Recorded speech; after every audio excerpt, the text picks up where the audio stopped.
Hello, everyone, and welcome to another episode of Great People Talk, where, as you know, I invite great leaders to share their wisdom and insights to help you on your path of greatness. I am Tatiana St. Germain, and today I am joined by a very special guest, incredible award-winning keynote speaker and a dear friend. She's an executive coach, organizational development consultant. She's spoken at Harvard, NASDAQ, and Fortune 500 companies, inspiring organizations to lead with positivity. She's also the author of The Power of Positive Conflict Resolution. And that book is what actually brought us together. I read that book and I had to reach out and get to know Melinda. It's a must read for anyone looking to transform challenges into opportunities for growth and collaboration and to turn tension into teamwork. So, guys, get ready for some game-changing insights.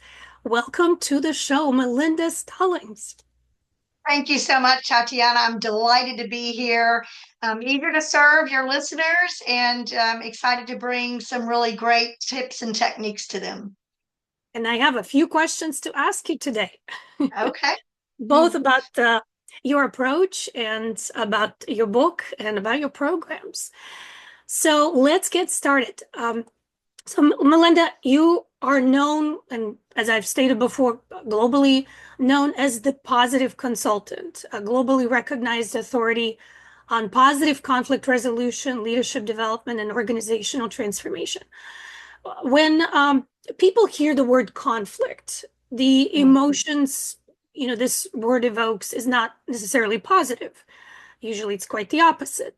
With your over 30 years of experience with this and you empowering leaders through that innovative approach that you've created, positive approach, what is conflict and how can it be positive?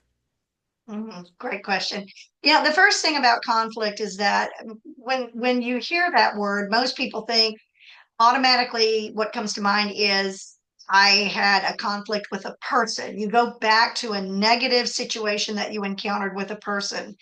And I like to ask people to pause for just a moment and reframe that because where does conflict actually start? It doesn't start with the other person. It starts with you making a decision that this is not what you want to hear, or it is what you want to hear, or not what you want to do, or you do want to do that. So the conflict actually begins internally. Now, conflict, to answer your second question, there is one thing that is always present in conflict. And when I'm, in an audience situation, or when I'm leading a learn shop, as I like to call them, I like to ask people, what is that one thing? And I get all kinds of things. Oh, two people, and just the typical answers about what is conflict and what is present always. But that one thing that's always present is change. So, they say that the only constant in life is change. That's an oxymoron, right? Well, if there were not going to be change, there would not be any conflict. Individuals, again, going back to us, we decide, oh, I do want to do that or I don't want to do that. The way that we can make conflict positive, the way that it transforms things is that we use that energy um, that energy that is of different opinions or whatever to really parse out what's the best that could happen here. When we look at conflict, I always like to tell people think of it as an opportunity to create positive change. Mm-hmm. And I love what you said about conflict being starting, it's inside each person. I tell my coaching clients all the time that it starts with you. We all have a Exactly. choice about how we feel and how we act. It's not somebody that did something to you. Nothing is done to you, um, and you have the choice about how you feel. And that kind of makes people sit back and go, "What? This person made me feel this way." And it's their fault. They made me feel this way. No, actually, you have the choice. And I Hmm. get pushback on that, just exactly like what you said. No, they made me. No, it is your choice. Now, that doesn't mean that you can't have negative things happen and you have to think about them a while, but are you going to stay in that? Are you going to stay in that the whole day? Are you going to make everyone else's life miserable because you're choosing negative over choosing positive? And it happens with practice. You can actually do this, and that's the thing. Some people, our habits are so established that people don't know how to practice to get out of those habits. So how do you recognize that, okay, this is conflict?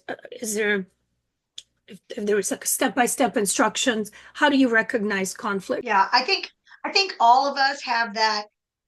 Um, I have if you just reach and touch your belly, the top of your belly, it's where your knower lives. And your knower knows, right? You when you're going into a conversation with someone, your knower will begin to tell you, okay, things are starting to get a little heated. Okay, things are starting, and even your body. I mean, we're all energy. So, we know when we've got positive energy flowing, and we can begin to sense when that negative energy is trying to take over.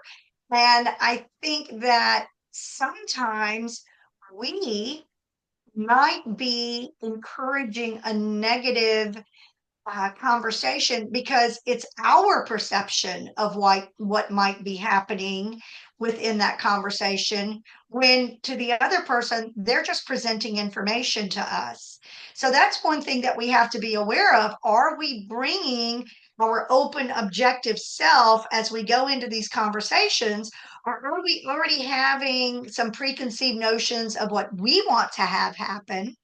And so, what does that do to shift the energy between the two of us? Mhm. That's really important, because you can turn a negatively emoted conversation into a neutral one and then into a positive one if you can just release that. If you can just have that awareness in the moment. And I have to be open. I have to really just listen to what is being said here, or observe what is the entire situation that's going on here. But I think to your ask, um, it is really, we all have those feelings. We just sense, even sometimes before we're in the presence of someone. Okay, I don't think this is going to be good. Well, there's our first cue. We need to rethink. Okay, we're going to make this a productive conversation. We're going to do what's best for everybody. We're going to have a success strategy in mind. And so again, it starts with us. It starts with you, right? Yeah, So it's that mindset work, really. It's very much so. There's a the lot of mindset work if you want to master using conflict for positive transformation. yeah, a lot has to do with inner narrative. And Exactly. I often hear leaders say, well, this person is difficult, or this is going to be a difficult conversation, or people are not going to listen to my ideas. How can I possibly overcome this? And they go into a meeting with that burden, with that inner narrative, and it becomes a self-fulfilling prophecy because that's the energy they bring. So instead of Exactly. that positive energy that you have posted behind you, they bring that negative energy, and it repels a positive outcome. Yeah. Yeah, exactly. And until we make people aware, here's another one of my sayings. I have a lot of sayings. Awareness is the key. And the analogy I like to give is, if there's a person who you love to see them coming in the office. So when you see them coming, or in social situations, when you see them coming, you're so happy. You're like, oh, you're gonna have a great conversation, and you leave, and you feel good. And then you see there's that other person that you always see coming, and you're like, oh, I'm finding the first place I can duck into, right? So we've already predisposed that it's either going to be good or it's going to be bad. And that self-fulfilling prophecy, people don't understand, why does this always happen? Well, it's because that's the way you always think. Mhm. And we've got to, again, reframe. What do we need to do differently? How do I approach? Um, so you mentioned the word difficult conversations. And when I came up with this body of work and developed the positive approach, I deem the conversations that you must have courageous conversations. Mhm. because they take courage. They really do. But when you have courage, you also come from a powerful state. Courage demands that you have power behind you. So that courageous conversation then puts you in the driver's seat because there are people who do need your leadership to think a different way. They don't think the same way. Maybe they've gotten into herd mentality. And if the herd mentality is, oh, we're doing the same thing over and over again all the time, nothing's going to change, they're looking for that leader who's going to model the way, who's going to, another analogy I like to do is tell them, you've got spinach in your teeth. That we're back to that awareness, right? So I can't get the spinach out of my teeth until someone says, "Hey, Melinda, you've got spinach in your teeth." And it's the same thing. That person who is unhappy that you might try and dodge, what if you had a courageous conversation with them and said, are you aware that, when we speak, you speak a lot about what's wrong, and I'd really like to just talk with you sometime about, what is right in your world. And that is definitely a courageous conversation because that person is at first going to have maybe a little bit of a pushback, but inside you've planted a seed that they can begin to think, okay, well, how am I approaching this? Because all of us do it. We're driving in the car, we think about something that somebody mentioned in passing with us, and it's like, oh, well, maybe I do need to do that differently. You're the leader and you are the person that they're looking to for guidance. And so it's important you step up to the plate and have those courageous conversations, because if they've gotten into that herd mentality, or if they've just never had anyone to really believe in them or bolster them, we're a product of our influencers throughout our lives, and that doesn't mean that we can't change them, but sometimes we need someone to make us aware, to Mhm. tell us about the spinach in our teeth so that we can become aware of that we need to change things and do things differently, Yeah. positively. Yes, I love it. Do you find that some leaders and some people are more predisposed to choosing a positive approach, and they have better self-awareness? What are some of the skills that you've identified that help leaders uh, engage in that more positive approach to conflict resolution? Think that mindset really does play a large part in it. And I think in general, somebody said, well, if they're, for those of us who use the disc, are they dominant? Are they, inspiring? Are they a DIS or C? That doesn't necessarily matter what their style is. What matters is how they approach individuals, and even in their own mindset, how they're approaching, as I go back to the having the internal conflict, I have to choose between this and I have to choose between that. What is the best possible outcome? I think that's part of the positive approach, but the more that you begin to think from what is the success outcome I want, then the more you determine what actions, what behaviors, what words you need to use in conversations with people. Self-awareness is key. You've got to be aware of, again, the energy that you're bringing into a conversation. Now, sometimes there's going to be conversations that they need to be very direct, right? And that energy means, though, that you come in with a calm demeanor. Mhm. But calm can be very positive, right? Even when it's in a demanding situation, say a crisis situation. Because again, you are being that leader that people need you to be. So I think self-awareness, that's huge. I mean, awareness is the key to everything. And if you discover something about yourself, let's say that you have a conversation with someone and you walk away and you go, I didn't like that. I mean, what did I just do? Why did I do that? That is a boom yes moment, because that's the moment that you're becoming fully aware that there's something that isn't working for you anymore. Mhm. Now is the time that you can make the change, that you can begin to think about what could I do differently. Mhm. Also having a coach, having a mentor, Having just that person that you can bounce ideas off of that will be non-judgmental. They're just really trying to help you move through. Here's the situation. How should I approach it?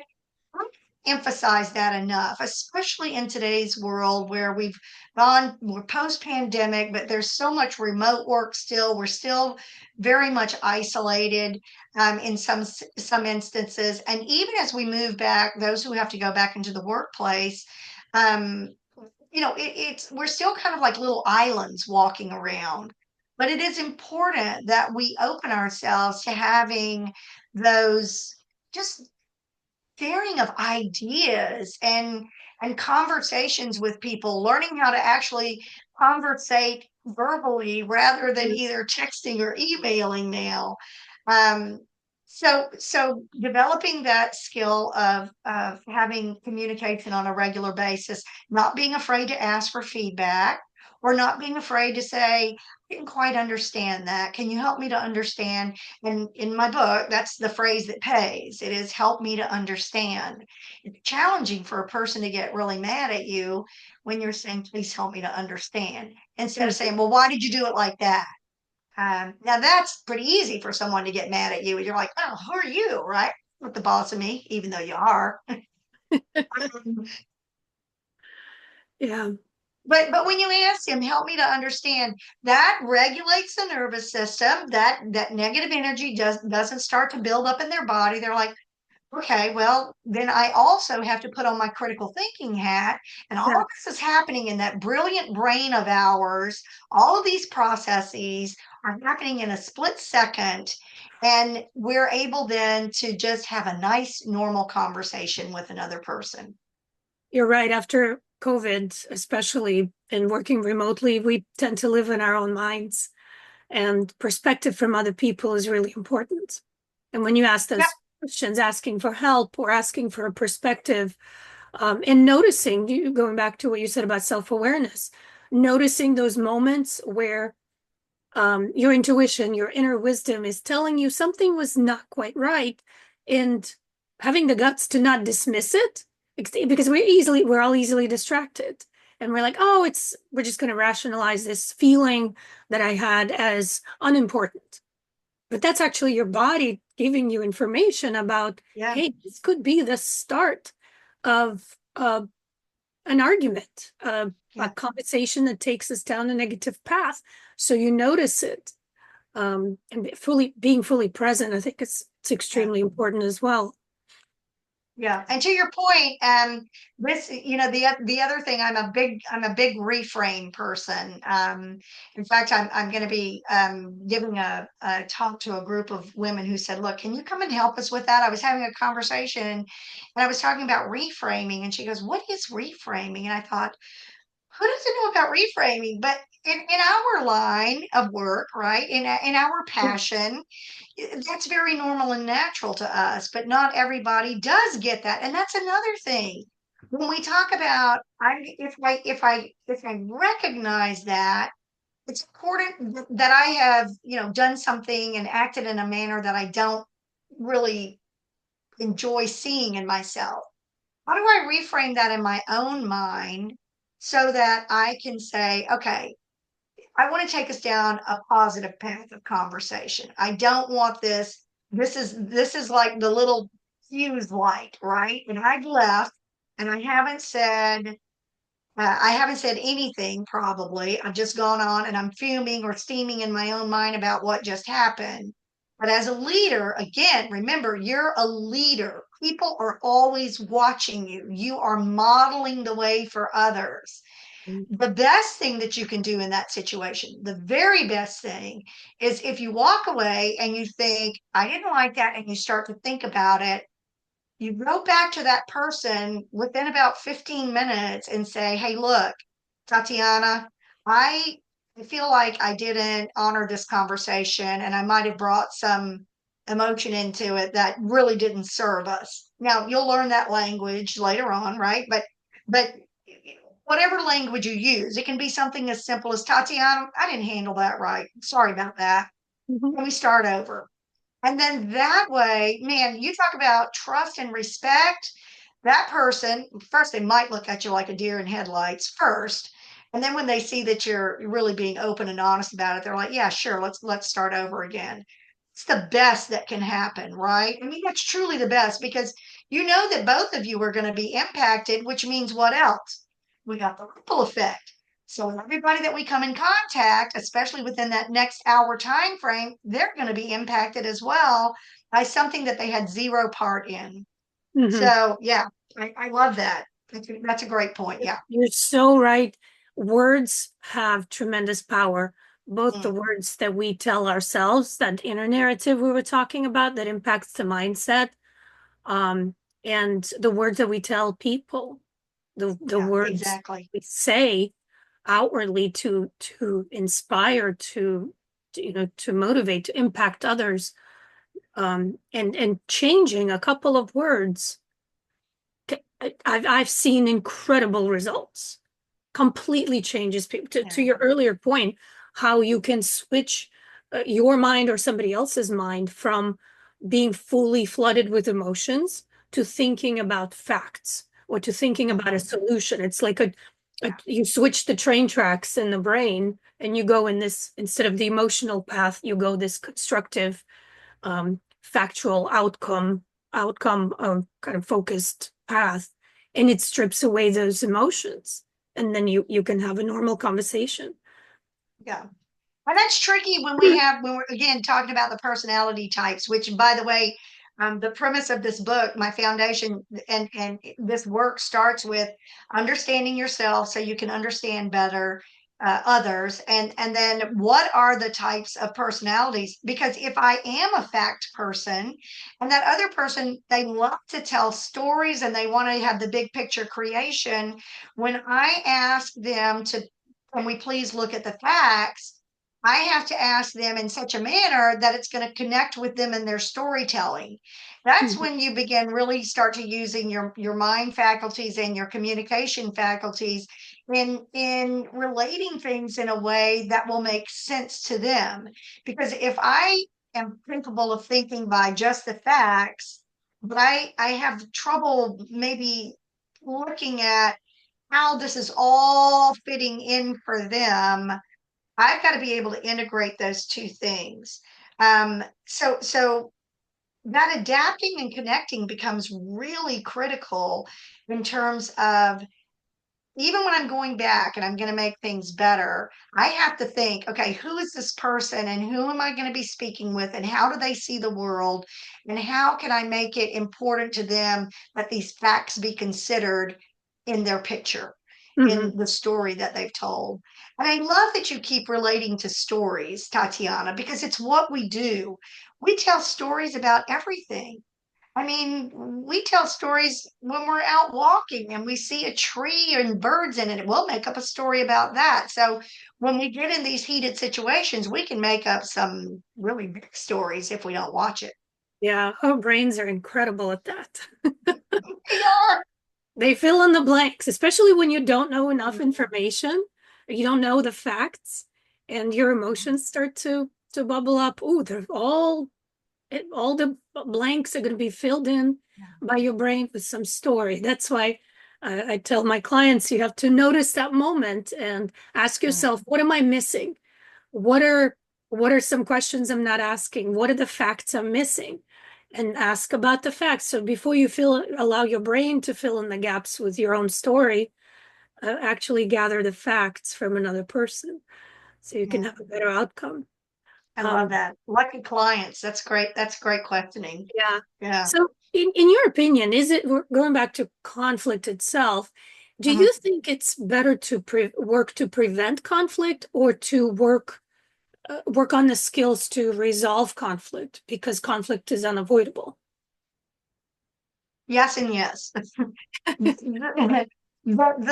preventing conflict is challenging because what might not be a conflict for me when I go and speak with someone else, that might be something that conflicts with their perception or how they like to do things or whatever. So again, we're back to the personalities. How who is this person if I have the a history with them. Who am I speaking with? How do I know that they like to construct things in their mind? How do I know that they like to be spoken with? Not to, but with. So that way we can kind of preempt any kind of conflict situations.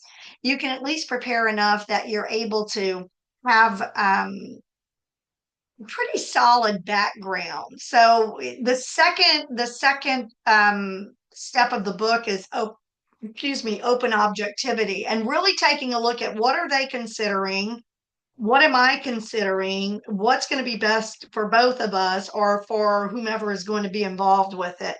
Now, so we can do that to preempt conflict as best we can. However, you really do need the tools and techniques because you're going to encounter conflict. And sometimes it comes at you from out of the blue. And sometimes it's, kind of subtle. And other times someone gets downright mad about things. So having the tools and techniques at your fingertips to be able to diffuse a really volatile situation or to just shift another person's thinking who might, you begin to see that they get agitated. So that brings me to the yes and yes. And so when we move towards taking care of conflict, massaging conflict so it becomes that transformational positive change. That's the techniques like learning how to use conversational intelligence, which is I, you, and we, and how to recognize when maybe you've hit a trigger point for someone and reframing the conversation so that they can begin to have their energies again, slow down and not be so reactive. One of the things one of my favorite phrases is respond, don't react. And I like to tell people that regardless of whether you're going into a conflict situation or whether it occurs when you're in a situation, your propensity to remain seen as a leader in that event is your ability to remain calm, your ability to, if you have to take a couple of deep breaths, but you've got the faculties to use the facts as you know them, the information that you're getting from energy and information from people in the room to be able to, as they say, keep your head about you while all others are losing theirs, right? And that's leadership. And that's what we're all about here is leadership. And I think that sometimes we forget, well, I'm just a person too. You are, but you've got a little added responsibility there that you are the leader. And I take that, and I hope that your listeners will really take that as a badge of honor because there are so many people who have not had good leadership set for them. They do not have a good leader role model. They can tell you all about the bad leaders that they've worked for or that they've known. But I would hope that you would want to be remembered as that leader that set such a great example for them. When they talk about you, you're glowing. It's like, oh my God, I had so much anger and I just walked into everything with so much conflict. And I had this leader who really guided me through the steps. There's actually steps that you can take to diffuse the conflict. And my relationships became so much better. And I found that I didn't have so much conflict in my life or whatever dimension of your leadership it is. But um, you know, own that. Yes, you are a person, but you're a leader too. And I think that's fantastic because not everyone can be a leader. I mean, it really takes guts, it takes courage, it takes discipline, it takes sometimes self-sacrifice, right? So yeah, I think I got a little off track there, but couldn't No, help it. I just this is great. It's a great message to leaders. I love that. Now, in your book, The Power of Positive Conflict Resolution, positive is in capital letters. It's an acronym, right? Yes, that's correct. Can Yeah. you And I say talk? it's 8 simple steps to take any situation from breakdown to breakthrough. If you can spell positive, you got the tools at your fingertips.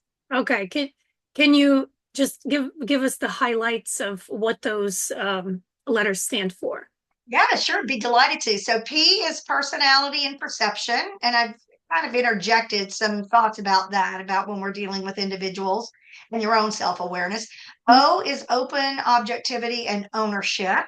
So what am I being openly objective in it when I'm assessing this? And what have I done or what have I failed to do to be in this conflict situation that I'm in? S is the success strategies. So again, back to what I've been saying about what's the ultimate outcome that you want to move through with this conflict? I is for intention and imagination. So what's the intention? What intention are you setting? Are you setting a positive intention going in and having this conversation, whether it be with a team, a group, an individual? And then imaging is so important because we know that all the greats use that. Like Michael Phelps always saw himself beating his record when he was swimming. There's so much in neurological information now about how we program our minds for either success or failure, and it's that imaging that's what really does it. So I walk people through how to imagine having that success oriented conversation, Mhm. bringing that good energy, that positive energy into the conversation. And then the T is for talk and transact, because I can do those four steps perfectly, but if I don't actually talk and transact the business, let people know what the situation is, what we need to do moving forward, how we're going to work together to do that, then it's all up in my head and they don't know what I'm thinking. Um, then the next I is for implement with integrity. Integrity is my number one core value. We know that that means that you do the right thing regardless of whether there's anybody watching or not. And more importantly, we do the right thing because it's the right thing to do. So in implementing with integrity, we do, when we've decided what my role is going to be, other people's role is going to be, then we go and we implement. B is verify. So when we've talked and we've transacted the business, we've decided that it's going to be okay if someone says this isn't working for me. Can we retool? But we're going to have absolute check-in points, whether that's a day, depending upon the criticalness of the issue, whether it's a day, a week, a month. Follow up. How's it working? Do we need to tweak anything? And that point I made about making it okay for someone to say that isn't working for them, it doesn't mean it's not working. It means they need to do something differently to be fully engaged in the intentional implementation that you've decided was going to occur. And so again, that's a courageous conversation that they're having just by saying this isn't working for me, or whatever language they use. I need to do something differently. So verification is really important because a lot of times people think, oh, nothing's happening, everything's okay. And in actuality, things are falling apart behind the scenes. And then when you go through all of that, E is for evolve, right? We educate others, we check our egos, and we do as an individual, but then within the dynamics of that team, we can all evolve because now we're speaking a common language.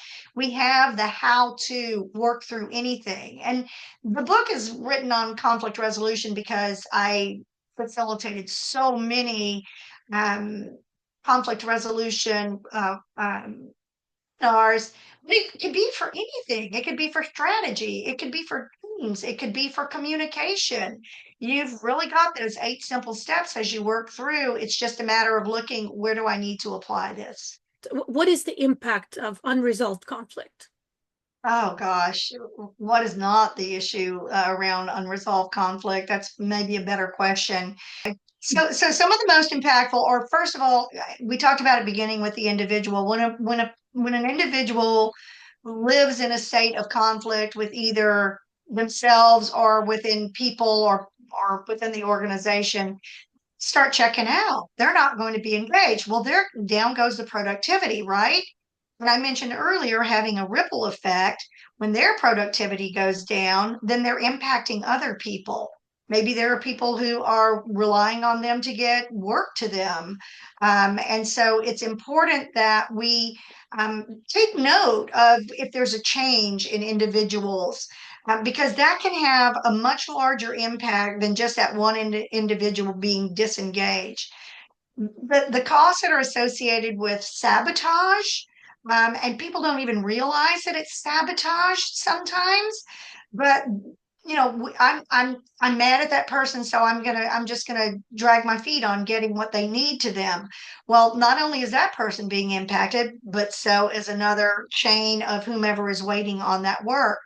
Teams can sabotage one another if they can't come to an agreement. And sometimes what I've seen with teams is that there's a very strong person who really wants to pretty much run everything.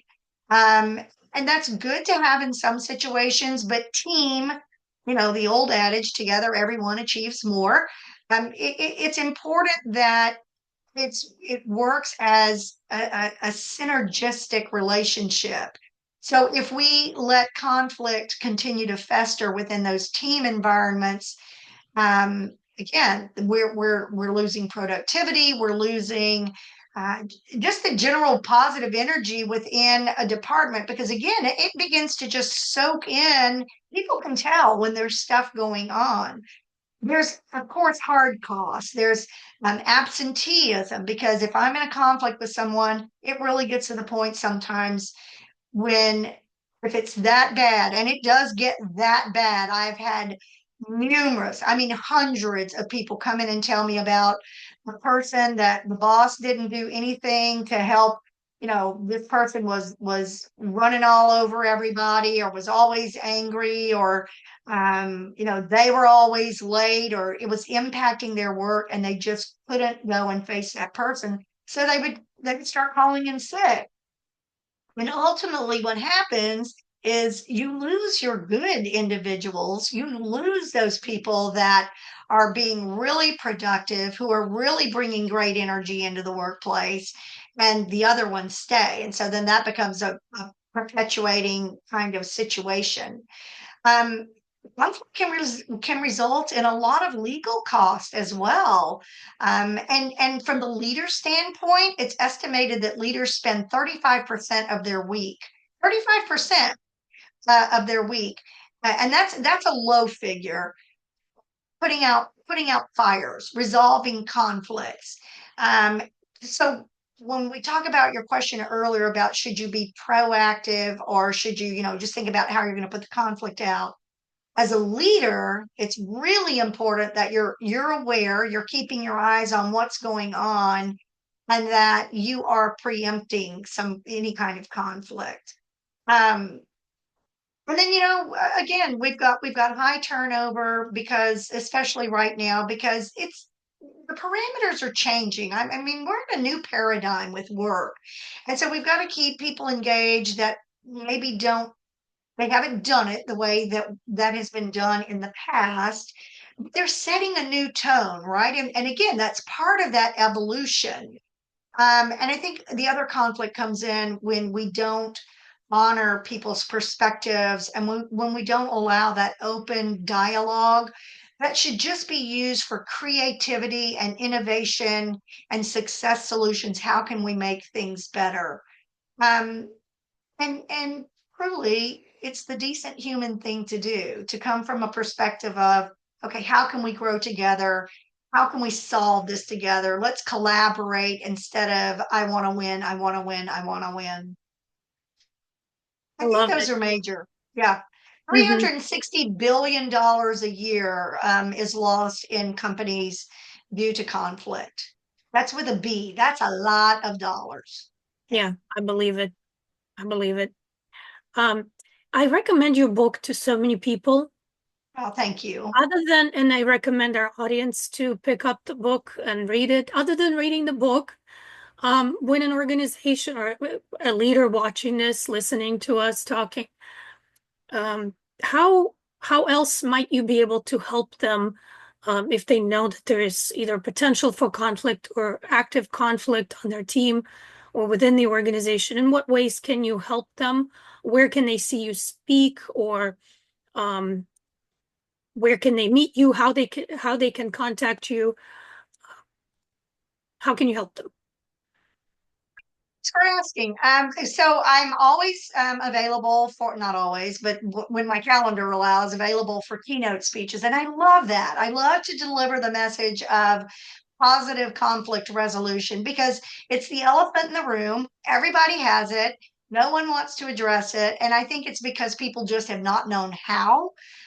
So in my keynotes, I give people a fun and engaging way of moving through conflict resolution that's going to serve them not professionally but personally as well, because our lives don't stop.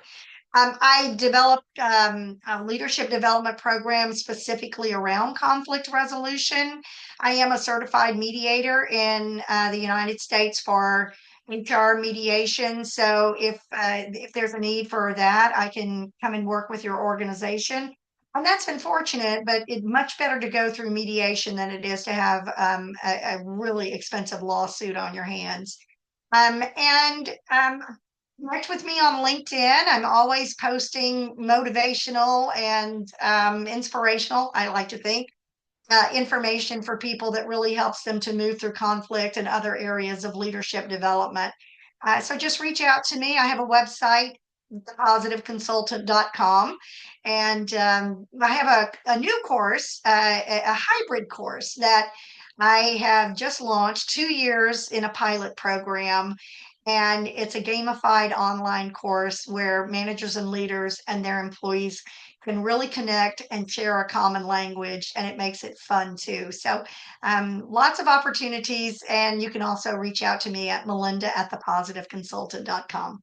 Yeah, Thank you well, so thank much. you, Tatiana. I really do appreciate it. And I just would like to leave your audience with one thing, and that is to remember you are positively powerful. That's a great way to close out. Thank you so much, Melinda. My pleasure.